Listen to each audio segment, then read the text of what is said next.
გამარჯობა, ყველას მოგესალმებათ მაია დეიდა. ჩვენი ისტორიის სახელწოდებაა ოჯახის კვლავ გაერთიანება. სამახსოვრო მუხლი კი დაწერილია გალატელთა მიმართ წერილის მე-6 თავის მე-10 მუხლში, სადაც ვკითხულობთ. სიკეთე ვაკეთოთ ყველასთვის, უფრო მეტად კი მათთვის, ვინც რწმენით ჩვენიანია.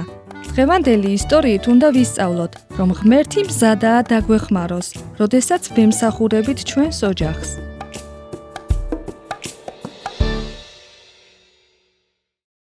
ერთმა ბიჭმა გადაწყვიტა, რომ დახმარებოდა მშობლებს თავისი ძმის მოვლაში, რადგან ისინი ავად გახდნენ.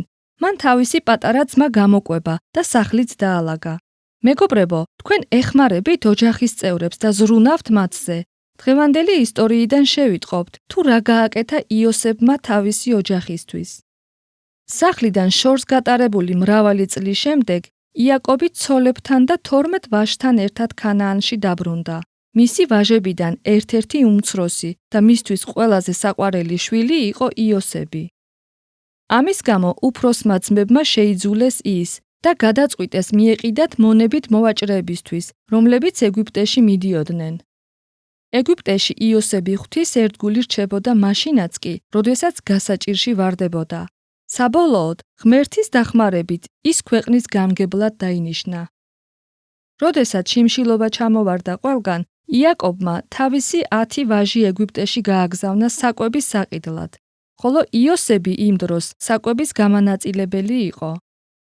ძმებმა ვერ იცნეს იოსები, სამაგიეროდ იოსებმა იცნო ისინი და ბოლოს გაუმხილა მათ თავისი ვინაობა.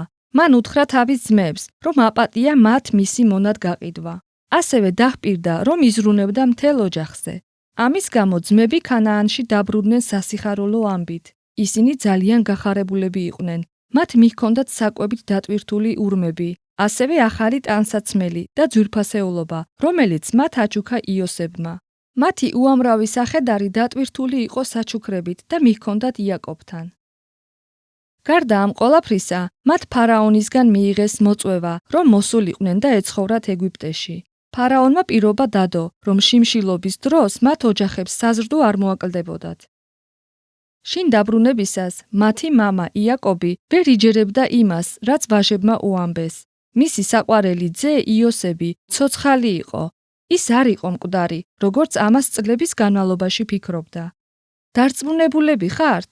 გაუთავებლად ეკითხებოდა თავის ვაჟებს. ნუ თუ იოსები ცოცხალია, თანაც ამბობთ, რომ ის ეგვიპტის გამგებელია.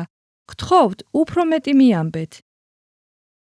ბოლოს იაკობი და მთელი მისი ოჯახი ეგვიპტეში გაემგზავრა. ზოგი სახედრით მიემართებოდა, ზოგიც იმ ურმებით, რომელიც იოსებმა მათ აჩუქა. ეს იყო ხანგრძლივი მოგზაურობა, თუმცა მათ საკმარისი საკვები ჰქონდათ. იაკობი მთელი გზა ხარობდა, რადგან ის თავისი შვილის სანახავად მიდიოდა. იოსებს სასიხარულო ცნობა მოუტანეს მისმა მსახურებმა. თქვენი ოჯახი უკვე თითქმის აქ არის, თქვეს მათ.